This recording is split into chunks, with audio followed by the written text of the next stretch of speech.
السلام علیکم. میں ہوں آپ کا میزبان ساجد محمود طاہر اور آپ ملاحظہ فرما رہے ہیں چینل ویزا ویز. آج کے ویزا ویز میں ہم ڈسکس کرنے جا رہے ہیں یو کے وزٹر سپانسر کو. یو کے وزٹر سپانسر جو ہے وہ 3 کیٹیگری پر مشتمل ہوتا ہے. پہلی کیٹیگری ہوتی ہے اسٹرانگ سپانسر، یعنی کہ ایک پاورفل سپانسر، اور سیکنڈ کیٹیگری ہے اس کی میڈیم پاور کا سپانسر، اور تیسری ہے کمزور یا ویک سپانسر. تو کون سا سپانسر جو ہوتا ہے وہ پاورفل ہوتا ہے، سب سے زیادہ طاقتور ہوتا ہے؟ ایسا آپ کا فیملی ممبر یو کے سے اگر سپانسر کرے جو امیگریشن رول میں ڈیفائن کیا گیا ہو کہ یہ آپ کا فیملی ممبر ہے، وہ اگر آپ کو سپانسر کرے گا تو یہ مضبوط یا پاورفل سپانسر کہلائے گا. تو امیگریشن رولز میں جو فیملی ممبرز ڈیفائن کیے گئے ہیں ان میں میاں بیوی، بچے، بچیاں مطلب، والدین، بہن بھائی، پوتے پوتیاں، دوتے دوتیاں، نانا نانی، دادا دادی، اور ان لاز جیسے فادر ان لا، مدر ان لا یعنی کہ ساس سسر اور سالے سالیاں. یہ رشتے جو ہیں یہ فیملی ممبر کہلاتے ہیں. ان میں سے اگر کوئی بھی فیملی ممبر آپ کو سپانسر کرتا ہے تو وہ اسٹرانگ سپانسر کہلاتا ہے. آپ کا بہن بھائی ہے یا آپ کے بہن بھائی کی کوئی سپوز، میاں بیوی، مثال کے طور پر آپ کی بہن کے ہسبینڈ ہیں یا آپ کے بھائی کی مسز ہیں، وہ بھی اسٹرانگ سپانسر کریں گی. سیکنڈ کیٹیگری آتی ہے کہ کون سا سپانسر جو ہے وہ میڈیم پاور کا حامل ہوتا ہے. ان میں آپ کے کزنز آگے ہیں، مطلب آپ کے خالہ، خالو، چچا، چچیاں، ماموں مانی، ان کے بچے. یہ سارے لوگ جو ہیں یہ میڈیم پاور کا سپانسر کر سکتے ہیں کیونکہ یہ امیڈیٹ فیملی ممبر اور اس کی جو رشتے ڈیفائن ہیں امیگریشن رولز کے اندر ان میں نہیں آتے ہیں، مگر یہ آپ کے قریبی رشتہ دار ہیں. اس کے علاوہ تیسری کیٹیگری آتی ہے کمزور یا ویک سپانسر. ان میں آپ کے فرینڈز ہیں یا فیملی فرینڈز ہیں، ایسے لوگ جن کی فیملی کے اندر آپ کا آنا جانا ہے اور ان میں آپ کا اور ان کا پردہ وغیرہ نہیں ہے اتنا، اور آپ کے دوست وغیرہ ہیں، ان کی فیملی ممبرز ہیں، وہ اگر آپ کو سپانسر کریں گے تو وہ کمزور یا ویک سپانسر کہلائے گا. اب ہم آتے ہیں کہ سپانسر جب بندہ کرتا ہے تو ایسے کون سے ڈاکومنٹس ہیں جو بہت زیادہ لازمی ہونے چاہیے سپانسر کے اندر، اور ان ڈاکومنٹس کے بغیر سپانسر ایک مکمل سپانسر نہیں ہوتا ہے. تو وہ ہیں ٹوٹل 5 چیزیں. سب سے پہلا ڈاکومنٹ ہے سپانسرشپ ڈکلریشن یا انویٹیشن. جو بندہ آپ کو بلا رہا ہے وہ ایک پیپر پہ آپ کو لکھ کے دیتا ہے کہ وہ آپ کو کون کون سی سہولیات فراہم کرے گا. ان میں وہ آپ کو فل اسپانسر بھی کر سکتا ہے جس میں آپ کی لیونگ وہاں پہ ہے، بورڈنگ، لاجنگ اور آپ کی اکاموڈیشن، ساری چیزیں اس کے اندر ہیں، اور وہ ایک مکمل اسپانسر آپ کو کر رہا ہے. یا یہ کہ آپ کو وہ بعض اوقات ایئر پیسج کا کاسٹ بھی دے دیتا ہے، جیسے ایئر فیئر ہے، ٹکٹ ہے آنے جانے کا، وہ دے دیتا ہے.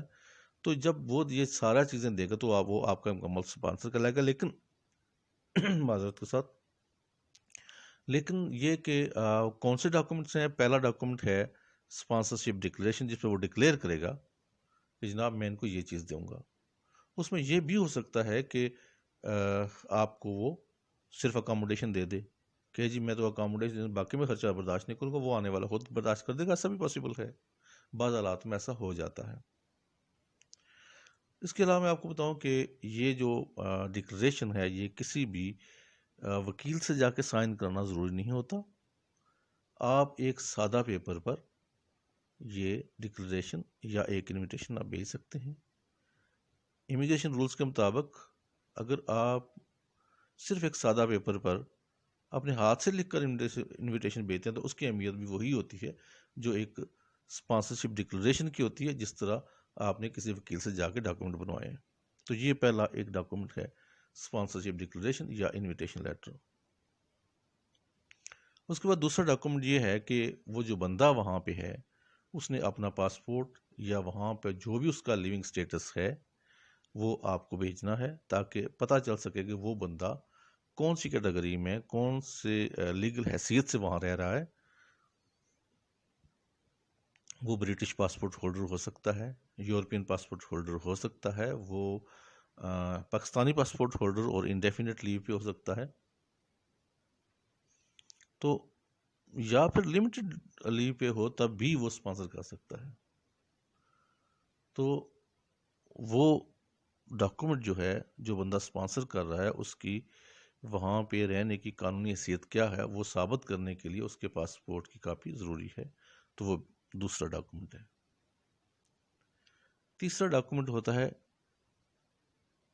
House inspection report.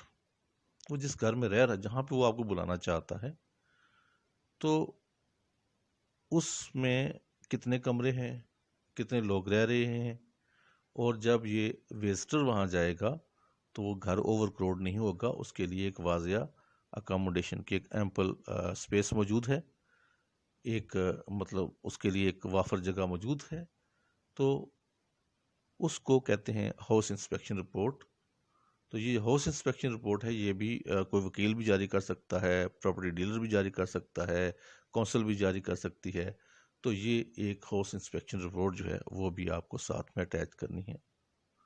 تو یہ ہوگی آپ کی 3 چیزیں۔ اب چوتھی چیز یہ ہے کہ آپ کی بینک سٹیٹمنٹ، کہ آپ کی بینک سٹیٹمنٹ یہ ثابت کرے گی کہ آپ مالی طور پر کتنے مستحکم ہیں، آپ کے پاس کتنے پیسے ہیں، آپ کی سیونگ کتنی پڑی ہوئی ہے، اور یہ کہ جو بندہ آئے گا کیا آپ کو اس کو افورڈ کر سکیں گے، اس کی لیونگ کاسٹ افورڈ کر سکیں گے یا نہیں کر سکیں گے، یہ ثابت کرے گی بینک سٹیٹمنٹ۔ اور دوسری ایک اور چیز بھی ثابت کرے گی، جو آپ کا 5واں ڈاکومنٹ ہے وہ ہے آپ کی امپلائمنٹ پروف۔ اگر آپ کہیں ملازمت کر رہے ہیں تو آپ نے پے سلپ ساتھ لگا لینی ہے، یا پھر اپنا امپلائمنٹ لیٹر لگا لینا ہے، یا کانٹریکٹ ایگریمنٹ ساتھ لگا لینا ہے، تو وہ آپ کا یہ ثابت کرے گا بینک سٹیٹمنٹ کے ساتھ ملا کے کہ ہاں جی واقعی آپ کی انکم کا سورس یہ ہے اور آپ پیسے اس جگہ سے کما رہے ہیں۔ مطلب چوتھی چیز تو بینک سٹیٹمنٹ ہوگی، 5ویں ہوگی امپلائمنٹ پروف۔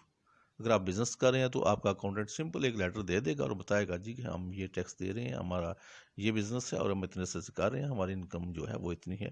یہ ہے 5 چیزیں ہیں جو ایک مکمل اسپانسر تیار کرتی ہیں۔ اب یہ چیزیں جو ہیں یہ جب آپ کے پاس آ جاتی ہیں تو پھر آپ اپنے ڈاکومنٹ ساتھ لگاتے ہیں۔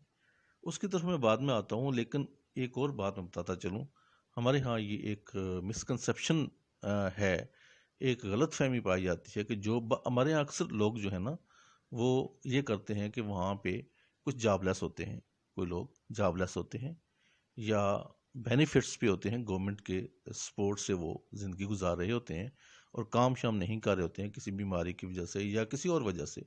اگر وہ کام نہیں کر رہے ہیں اور وہ گورنمنٹ کے سپورٹ پہ ہیں، گورنمنٹ وہ اسپانسر نہیں کر سکتے، ایسا بالکل بھی نہیں ہے۔ امیگریشن رولز یہ کہتے ہیں کہ چونکہ اس نے رشتہ دار سے ملنے کے لیے جانا ہے، لہٰذا اس کے لیے لازمی نہیں ہے کہ وہ کام ہی کرتا ہو۔ اگر وہ گورنمنٹ کے بینیفٹ پہ ہے تب بھی اگر اس کے پاس تھوڑی سی اکاموڈیشن موجود ہے تو وہ اپنے فیملی ممبر کو جو پاکستان میں اسے بلا سکتا ہے، یا کسی اور کنٹری میں ہے تو وہ اسے بلا سکتا ہے، لیکن اس کے لیے پھر وہ جو ادر کاسٹ ہے وہ بندہ وہ خود برداشت کرے۔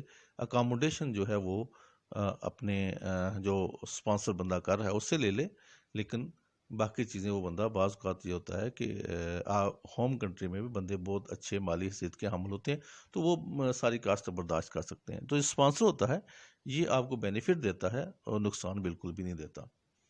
تو یہ بات کلیئر کر لیں کہ جو بندہ وہاں پہ کام نہیں کر رہا اسپانسر کرنے کا وہ بھی اہل ہے، کیونکہ اسپانسر کی اہلیت رشتوں کی بنیاد پر ہوتی ہے. میں نے پہلے عرض کیا تھا کہ مالی حیثیت کی بنیاد پہ نہیں ہوتی. صرف اتنا اس کے لیے کنڈیشن ہوتی ہے جو بندہ بینیفٹ پہ ہوتا ہے کہ اگر وہ مہمان کو رکھتا ہے تو کل آ کے دوبارہ کہیں ڈی ایس ایس کے آفس میں جا کے یہ نہ کہے جی جناب مجھے تو اتنے جو کوئڈز ملے تھے لیونگ کاسٹ کے تو میرے مہمان آ گئے تو خرچہ میرا زیادہ ہو گیا تو آپ مجھے اور پیسے دیں. یہ نہ کرے تو اس کنڈیشن پہ وہ اسپانسر کر سکتا ہے. اچھا، بعض لوگ یہ شکایت کرتے ہیں کہ ہمارا اسپانسر بھی اسٹرانگ تھا، ہمارا فیملی ممبر بھی جو پہلی کیٹیگری میں آتا تھا تو پھر ہمارا ویزا نہیں ہوا. تو اس میں آپ کو ایک بات بتا دوں کہ جو ویزا ہوتا ہے اس کے لیے ایمبیسی اس کو 2 کیٹیگری میں تقسیم کرتی ہے. مطلب 2 حصے ہوتے ہیں. ایک حصہ ہوتا ہے یو کے کا کہ جہاں پر آپ نے جانا ہے اور وہاں کے اکاموڈیشن کا بندہ اہلیت کا حامل ہے یا نہیں ہے، وہاں کے اس کے سسٹم کیا ہے، اس پہ ایک حصہ وہ ہوتا ہے. اور دوسرا حصہ ہوتا ہے آپ کی ہوم کنٹری کا، پاکستان، انڈیا اور بنگلہ دیش، سری لنکا وغیرہ وغیرہ جو بھی ہیں. ٹھیک ہے، اس کی مثال ایسے دی جا سکتی ہے جیسے شلوار اور قمیض ہے. یعنی کہ ایک حصہ تو آپ کا مکمل بنا ہوا، شلوار یا قمیض آپ کی ایک حصہ آپ کا مکمل بنا ہوا، دوسرا نہیں بنا ہوا تو پھر ویزا نہیں ہوتا. کہ جب تک آپ کا لباس پورا نہیں ہوگا آپ کا ویزا نہیں ہوگا. تو امید ہے کہ آج کی جو ڈسکشن تھی اس پہ آپ لوگوں کو پوری سمجھ آ گئی ہوگی. اور ساتھ میں آپ کو ایک ریمائنڈر دیتا چلوں کہ آپ ہمارا چینل سبسکرائب ضرور کیجئے، ہماری ویڈیو کو لائک کیجئے اور آگے شیئر کیجئے. ہم جو اگلی ویڈیو میں ڈسکس کریں گے میٹر، وہ کریں گے ہوم کنٹری سے کون سے ڈاکومنٹ چاہیے کہ آپ کا ویزا ہو جائے. ابھی ہم نے صرف یو کے کی کنٹری کے حوالے سے جو ڈاکومنٹ وہاں سے ریکوائرمنٹ ہوتی ہے وہ بتائے ہیں ایک وزٹرز ویزا کے لیے. اور اب جو آپ کے ملک میں اپنے حالات کیسے ہیں، آپ کے جو آپ کو ڈاکومنٹ چاہیے اور آپ کن کن حالات میں رہ رہے ہیں، یہ ساری چیزیں دیکھ کے جو یہاں کے ڈاکومنٹ ہوتے ہیں کون سے ہونے چاہیے، کیسے ہونے چاہیے، اس حوالے سے ہم اگلی ویڈیو ضرور اپلوڈ کریں گے انشاءاللہ ایز سون ایز پاسبل. ہماری ویڈیو اگر آپ کو پسند آئی ہے تو اس کو ضرور لائک کیجیے گا. Again thank you so much. اللہ نگہبان.